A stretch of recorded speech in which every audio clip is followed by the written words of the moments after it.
This video is sponsored by V-Guard. अनंत विजय, आपकी बारी है।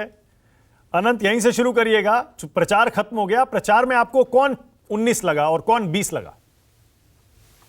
मानक जी, उसके पहले मैं दो पंक्ति आपकी अनुमति से बोलना चाहूंगा। एक तो अतुल जी ने जो आपके लिए ऑफर दिया वो बहुत कम था, उस ऑफर को थोड़ा बढ़ा के देना चाहिए उनको मार्केट रेट का शायद पता नहीं है अभी, तो उस ऑफर को थोड़ा मतलब कॉन्टेम्परेरी करना चाहिए। Thank you Anant, thank you. और दूसरी बात जो आपने कही, शरद जी हमारे सीनियर हैं और हम लोग किसी पर कोई व्यक्तिगत कटाक्ष कभी नहीं करते हैं। थोड़ी बहुत तो वो राजनीतिक तौर पर अगर कोई टिप्पणी हुई हो और कभी अगर मुझे लगता है कि मेरी किसी टिप्पणी से कभी कोई आहत हुआ हो तो मुझे उसका खेद है, और मैं कभी भी अपने वरिष्ठ का इस प्रकार से असम्मान करने का सोच भी नहीं सकता हूं। बहुत बढ़िया, बहुत बढ़िया। दूसरी बात ये रही कि आपने ये पूछा, तो जो बात राजस्थान की हो रही है, तो राजस्थान में मामला एकदम एक तरफा है। राजस्थान में कहीं भी कांग्रेस पार्टी मुझे लगता है 50 या 60 सीटों तक सिमट जाए तो मुझे आश्चर्य नहीं होगा। मैंने पहले भी आपके साथ चर्चा में कहा था कि माइनस वसुंधरा 110 प्लस वसुंधरा 130।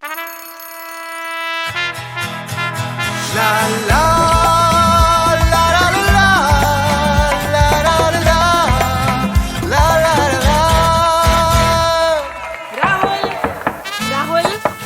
के साथ मन को जगाओ वी-गार्ड वाटर हीटर्स के संग वी-गार्ड।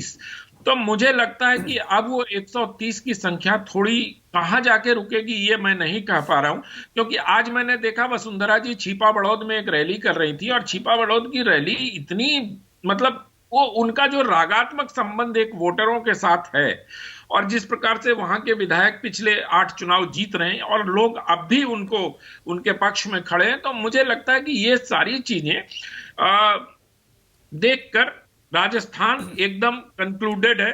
और अतुल जी शायद इससे असहमत होंगे, लेकिन मेरा अपना यह आकलन है कि राजस्थान में कुछ भी हो सकता है, वो 150 तक भी जा सकता है बीजेपी की सीटें।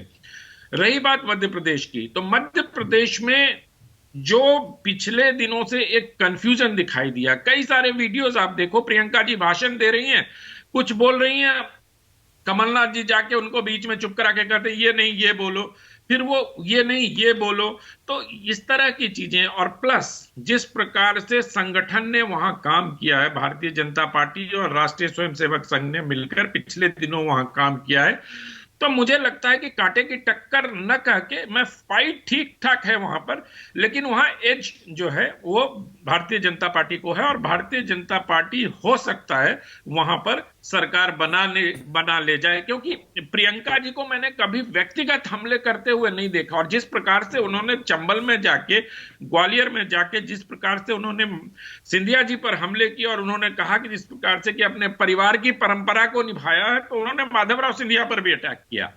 तो ये सारी चीजें एक दर्शाता है कि कहीं ना कहीं से एक घबराहट, एक चीज लग रही है कि हम कहीं टक्कर में फंसे हुए हैं, तो अब उसको उस लेवल पर ले जाओ जो कि भावनात्मक हो जाए और जनता को लगे कि हाँ ये ऐतिहासिक थी और अब भी वो गद्दारी ही कर रहे हैं। तो ये 2-3 पॉइंट मुझे लगा मध्य प्रदेश में, जिससे, और अखिलेश वाला तो है ही, वो INDIA गठबंधन का कोई भविष्य, मैं पहले दिन से आपके चैनल पे कह रहा हूं, आपको याद होगा जिस दिन इसका नाम आया था INDIA, तो मैं आपके स्टूडियो में बैठा था और हम लोग डिस्कस कर रहे थे, तब भी मैंने कहा था कि इस गठबंधन का कोई भविष्य नहीं है, क्योंकि ये सब लोग एक अपॉर्चुनिटी के ग्लू से जुड़े हुए हैं, क्योंकि कोई भी इनकी सैद्धांतिक बातें नहीं है, इनको सिर्फ यह है कि सबको अवसर मिले और एक ही मोदी को हटाया जाए।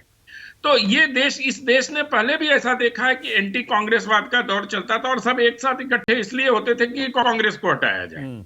तो वो ऐतिहासिक उदाहरण हमारे सामने है। रही बात छत्तीसगढ़ की, तो छत्तीसगढ़ में मुझे लगता है कि बहुत ही टाइट फाइट है और बीजेपी ने बहुत मेहनत की है वहां पर, और जिस प्रकार से महादेव घोटाले में नाम उनका सामने आ गया और उस तरह से कुछ एक माहौल सा बना है, तो चुनाव वहां फंसा हुआ सा लग रहा है कांग्रेस के लिए। तो मुझे लगता है कि बहुत आसान नहीं है किसी को ये कह देना कि हमारे पक्ष में या उनके पक्ष में चुनाव जा रहा है। हाँ, राजस्थान में मैं एकदम डंके की चोट पर आपके चैनल में कह सकता हूं कि भारतीय जनता पार्टी वहां सरकार बनाने जा रही है। Okay, all right. Atul, This video is sponsored by WeGuard.